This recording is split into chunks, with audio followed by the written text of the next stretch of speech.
you know how to use Math 8 on your calculator. That was how to do derivatives. So today is the last calculator piece we're going to cover, and it'll be using Math 9. Math 9 is the integral feature of your calculator. So yeah, if you don't have that, grab that.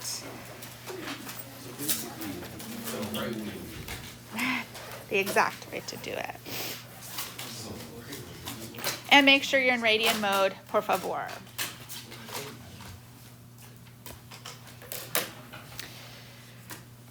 All right, so remember, on Wednesday, we saw for the first time the notation of the integral.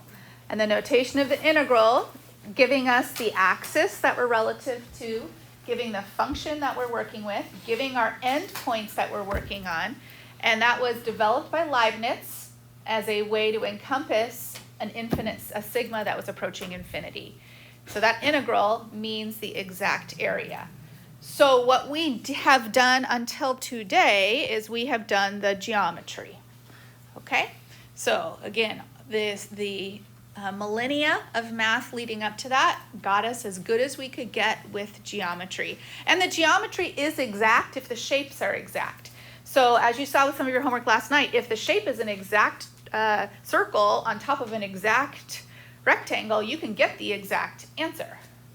But if this shape is not exact, then the best you can do is to approximate that with rectangles, triangles, or paraboloids. All right, until Leibniz was able to figure out that an integral does the same thing. So we're going to actually start with the calculator feature of the integral, and then after you've taken your quiz on that, then next week we'll go into how do we do that integral by hand. Okay, the rest of the way. So we're going to start with the Math 9 feature. So both of these are going to give exact values of area.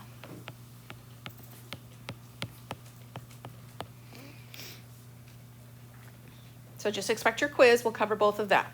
One without your calculator, one with. All right, would you please take a look at our first function? The first function in parentheses is going to be x sine x. Go ahead and take a look at that in radian mode. Make sure that your window is set to match the bounds. So you want your window to go from, in radians, -1 to 2. All right, so x sine x. In radian mode then, and your bounds from -1 to 2. Take a sketch then of what you see. So what I'm going to want to see on your homework is the x-axis. Okay, so the axis you're using, the bounds you're using, and a general shape. It doesn't have to be perfect, but a general shape of what we're going on the graph.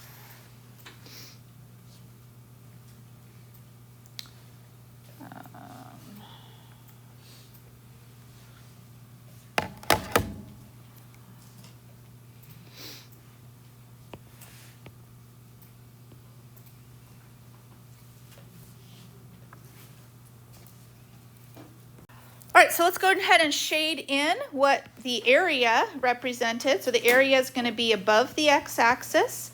All of it is positive, so we expect our value to be positive. Now, why does geometry not work here? What do you mean? Any straight line doesn't fully represent. Okay. Is a rectangle going to fully represent this? Or is there any geometric shape that's going to fully represent? Not even what we learned yesterday about one arch of the sine curve. Because one arch of the sine curve is a perfect value of 2, but it's got to go from where to where? 0 to pi, and it has to have an amplitude of 1. All right, and this doesn't go from 0 to pi. So geometry is not going to work in a situation like this. So my really only option is to use my Math 9. So why is Math 9 the best option here? Because no geometric shape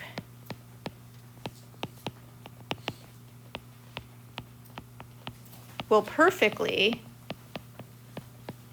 match that area or measure the area. All right, so then you quit out of your graph and you go back to a home screen. All right, so quit out of the graph, go back to the home screen, and on your home screen is where you're going to activate Math 9. So go ahead and on your clear home screen, go ahead and activate Math 9. That will launch the integral capabilities of your calculator. Set the bounds, the endpoints of your interval from -1 to 2. In the parentheses, put y1. Don't retype x sine x. Go ahead and put y1, okay? And you access y1 using the vars command.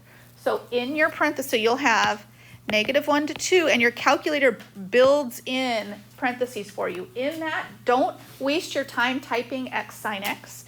Get well versed in just putting y1 there. So hit the vars command. The second option to the right is y vars. So we want to pick one of our y variables. So go over to that.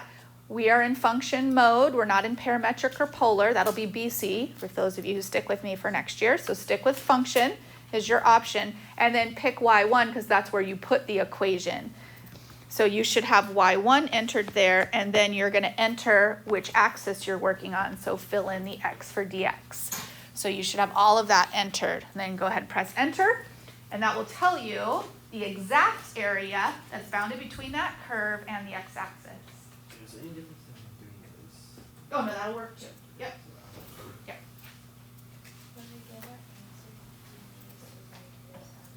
Okay, yes. All right, so Giselle's question is, what do we put for an answer? So the answer should be the integral that I just wrote equals, so it should be something, the integral equal to, and then you need enough decimal places, so we've got our accuracy. Remember the AP standard has us go 0, 4, and then there's a 2, but after the 2 is a 7, and so you want to say 2.043.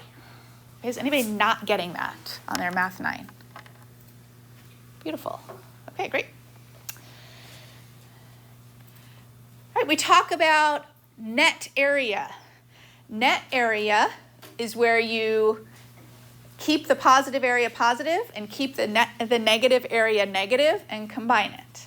All right, keep the positive area positive, keep the negative area negative, and just combine it. That's different than total area. Total area, you keep the positive area positive, but you have absolute values around the negative. In other words, you're going to make the negative area positive as well. Is there ever a situation where net area and total area are the same? When you don't have any negative area. Okay? If you don't have negative area, then net and total will be the same. But if you've got any negative area, then net and total are going to be different. All right, and so net area will always be either less than or it might be equal to, but only equal to in the situation where the entire function is above the x-axis. So you want to think of your features in little chunks. Okay, look at the positive sections separate from the negative sections.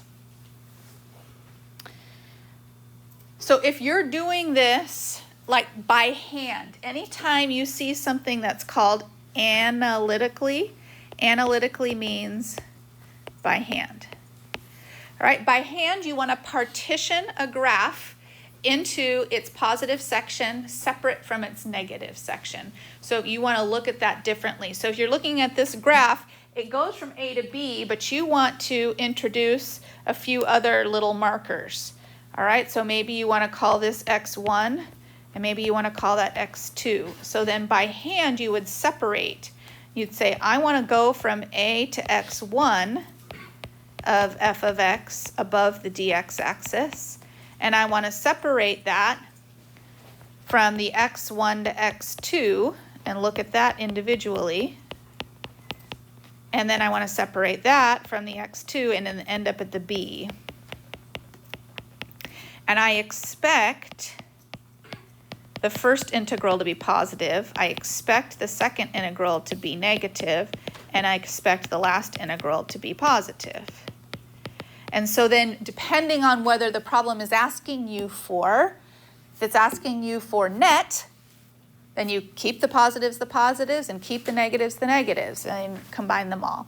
If it's asking you for total, then you'll need to convert the negative to a positive value. And so then everything should be a positive when you combine them all together. Where else have we switched things from negative to positive? What thing did we do first semester that was kind of like that?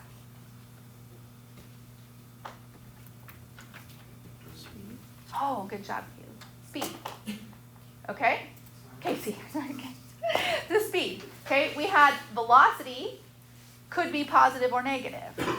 That indicated the direction. But if we wanted to talk about speed, we needed everything to be positive when we were talking about that. So that's a connection that we have to this. I don't know why that's an extra slide. It's the same thing. Just skip that one. Okay, if we want to do it numerically means we get to do it with our calculator.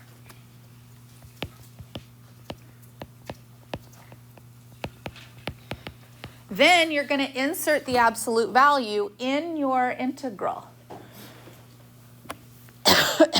So the difference here then is if they ask you for net, then it's just a regular a to b parentheses f of x dx.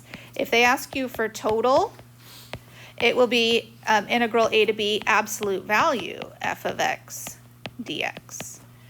So watch the language.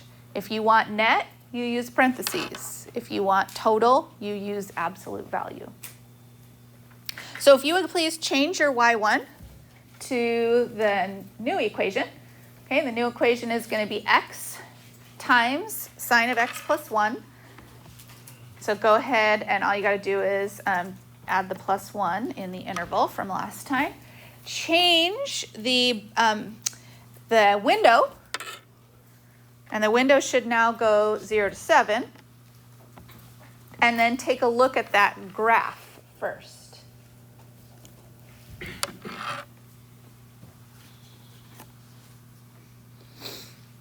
And then anytime you look at a graph, you're going to want to show me that you looked at the graph and graph for me what you see.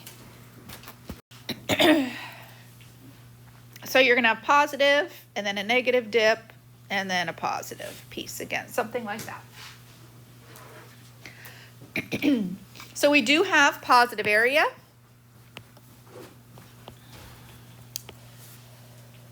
But we also have a section of negative area.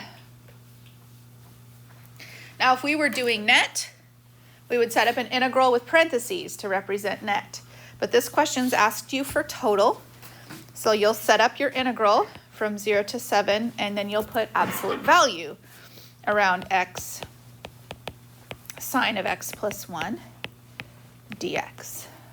So then you'll quit out of your home screen, and you'll launch Math 9 again with bound 0 to 7. And then within the parentheses that are the default, it defaults to parentheses, you got to put absolute values in. So let me review with you where the absolute values are. Okay, absolute value, once you're in that parentheses space, go to math. And the second option, the second column is the number column, so arrow over to the right. And absolute value should be the very first one there, and that'll put some absolute value bars in there, and then you can put y1 again, and then relative to the x-axis. Yeah, Zach. Oh, sorry, no. Okay.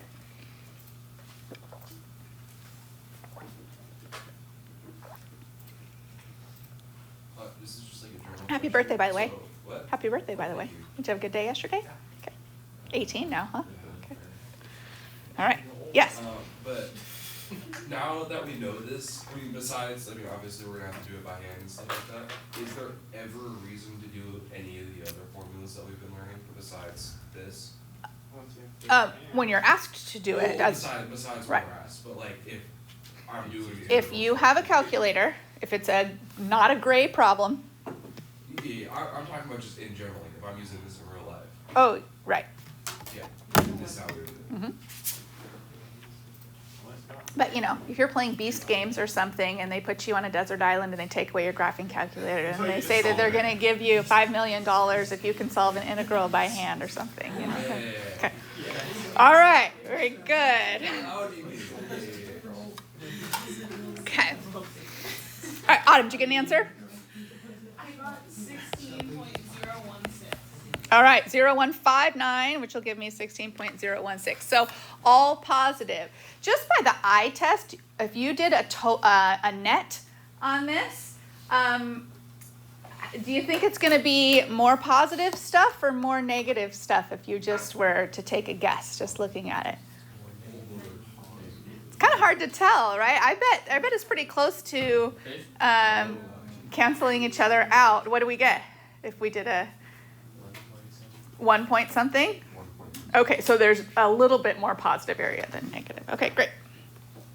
All right, so let's compare on this parabola here. Again, I do want to see a sketch so that I've got an idea that you know what you're looking at. So we're looking at a parabola, 4 minus x squared.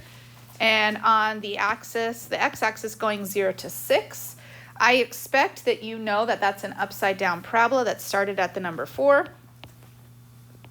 And then we'll come down and kind of dip. There's quite a bit more negative area on that. So you'll go to your y1, you'll set up the parabola, 4 minus x squared. You'll adjust your window to be the right dimensions, so 0 to 6. The first time you graph it, you'll probably not have enough to see all the way down to the bottom, so you may have to adjust your window. But we have an amount of positive area until it crosses the value of 2, and then we've got a whole lot of negative area. So we want to compare the net area to the total. You should have a pretty good spidey sense that the net area with parentheses only is going to be negative, because there is quite a bit a larger negative area. So with parentheses, you'd set that up to find your net. And then compare the total. So go ahead and use your Math 9 features to compare these two. So what I'm showing you now is the amount of work that you need to do. So I need a sketch of what you saw. I need the integral that you typed in, and then you can give me the decimal answer. So in terms of the work that you're giving me.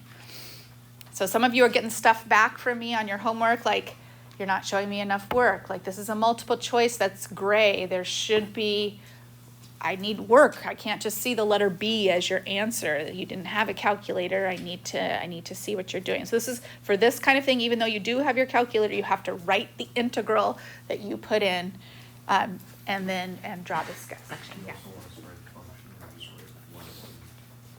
You should put the function, unless it's like if the function was like on a quiz, if it's f of x is equal to blank, blank, blank, and it's written right there, you can reference it as f of x if you want, okay? All right, Henry, can you give me one or the other? Pick one. Which one have you? Yeah. Okay, I'll give you a minute. Why don't you do total? Okay, somebody else have net? Oh, I was gonna ask. Okay, yeah. Is this the amount of work you need for the calculator function? Mm-hmm. Yep. Somebody have net? Okay, Jonathan? -48. Okay, came out to be a nice integer. All right, -48. Yeah, Zach? You got total? I was going to have Henry do it if he's caught up. 58.667. Yeah, okay. 58 point, so I'm guessing that would be 58 2/3 then. Yeah, is it 0.6 repeating? No? I shouldn't have assumed. Point. 66726. Okay, all right, great.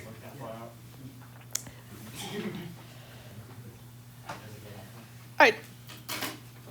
Now, how do you do it between two functions? So here is a f function and a g function. So let's get both of those. So you're going to have a y1 and a y2. All right, so go to your equation, your y's, put in y1 and y2. So we have a sine graph that's been shifted up 1. And then we have a simple linear function with a negative slope of 2 minus x, and then you're just going to set up your window just going from 0 to 2.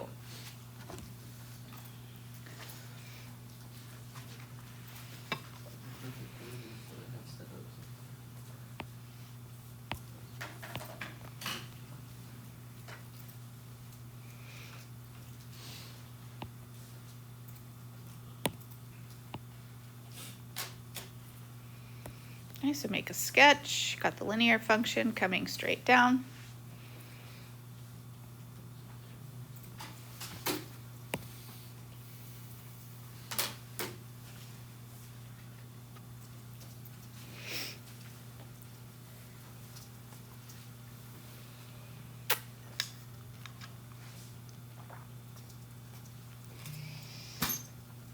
All right, here's a fun thing to learn about your calculators.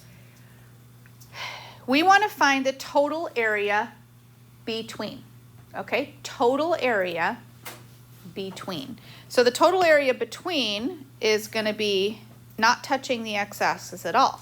So it's going to be that part. And then switching to this part, but it does say total. I can't do this with one integral.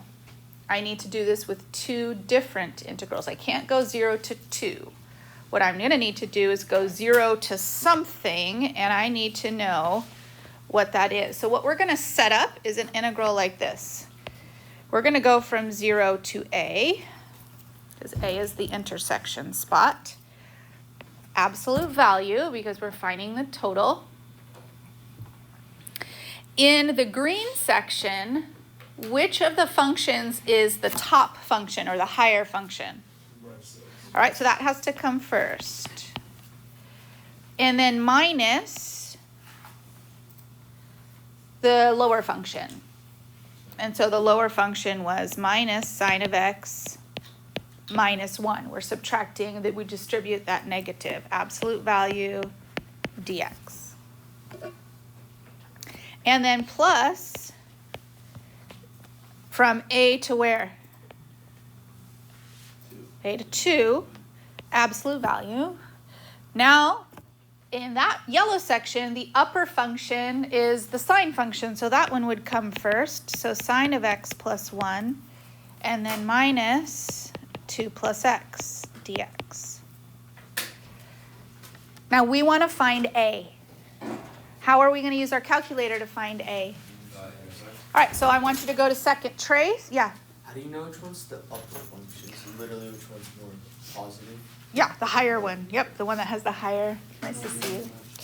Glad you're here. Okay, so go to second trace, but then pick the intersection option, number 5, and then find that intersection.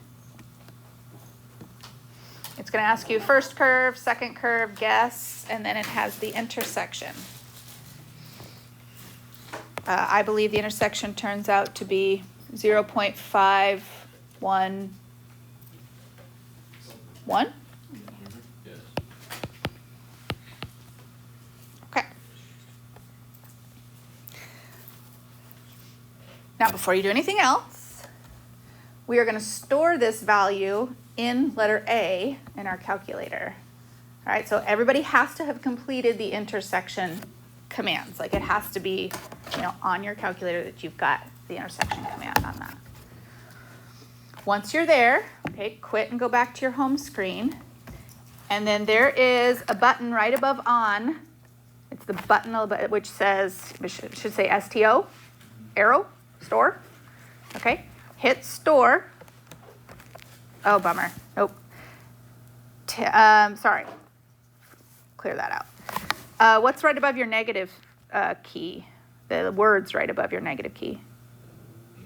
Answer. Okay, that means that take the answer that the calculator just got for you. So pick that. So second, so it should say answer, then hit store. And then we want to assign it to the alphabetical letter A. So then hit your alpha key. And letter A is my math button. Is your letter A on your math button too? Okay. And then enter. and it should say 0.51097344294. It's now stored in alpha A. Does anybody need me to run through that again? It put up answers. Yours it did? Good. I think I had done something else in the meantime. So sometimes it does. If it doesn't, it has to say, if you hit store, it'll assume you want answer stored here.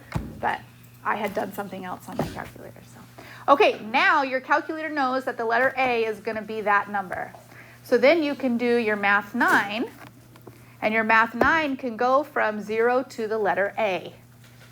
And you don't have to type, it gives you a lot more accuracy. So instead of you putting 0 to 0.511, it'll be 0 to the letter A on your calculator.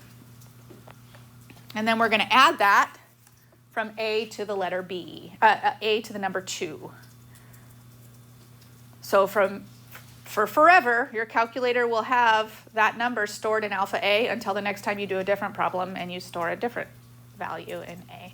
And you could use any letter you wanted. I just picked A arbitrarily. Okay, the result should be 1.921545256. So 1.922.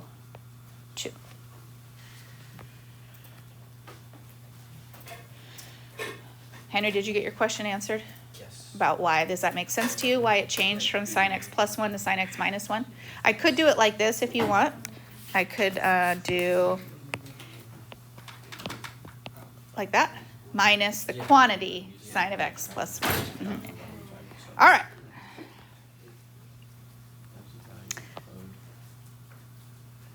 Okay, last one. We're going to do a combination of geometry and calculator. So this is this last one. Use the total area between the functions and use geometry to your advantage. So let's take a look at what this looks like. I did not give you any boundaries right now. Oh, we keep getting these ones that aren't real. That's frustrating. Okay, go ahead and graph this, please. We have a parabola, and we have the number 2.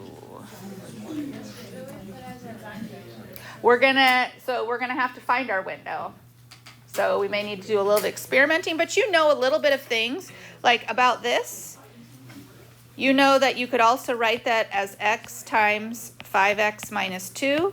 So it's going to have zeros of 0 and 2.5. So, I mean, you know that.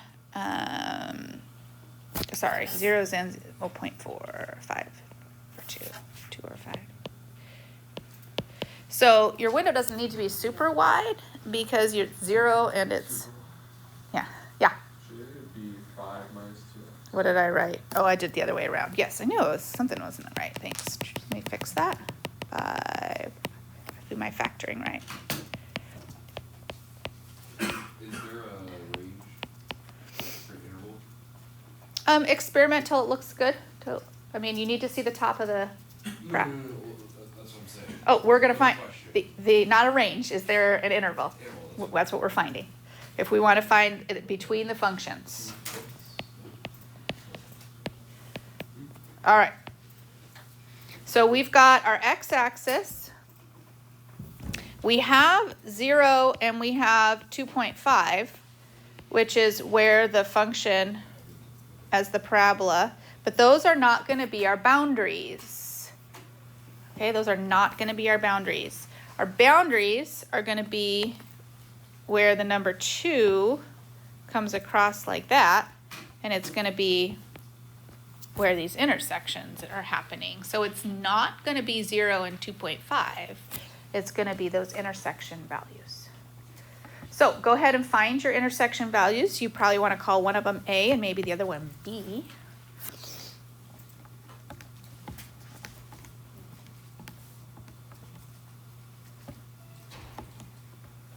But that looks as multiply negative opposite sides.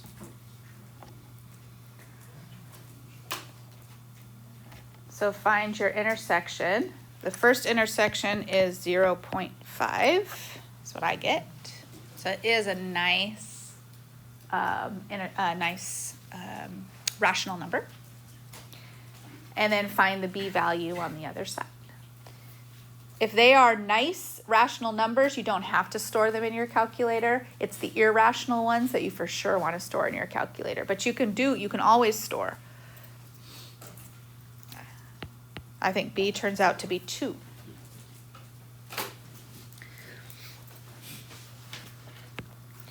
So we are looking for the area between them.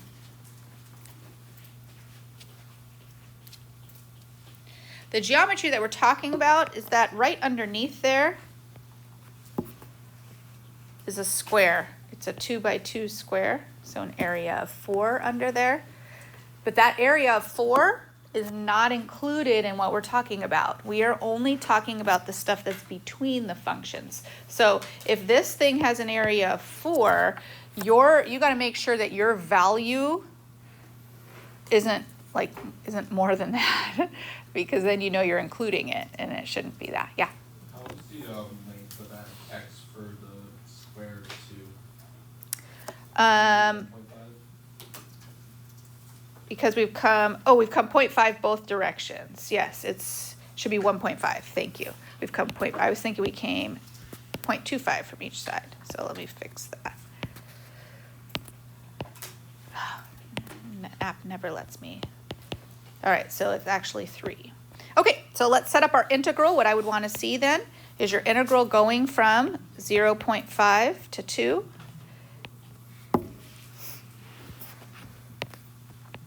Absolute value. The upper is going to be 5x minus 2x squared, and then minus the one that's on the bottom. So we're looking at, what's the higher one is the parabola, and the lower one is 2, and then dx. And then you can set that up and use Math 9 to evaluate that.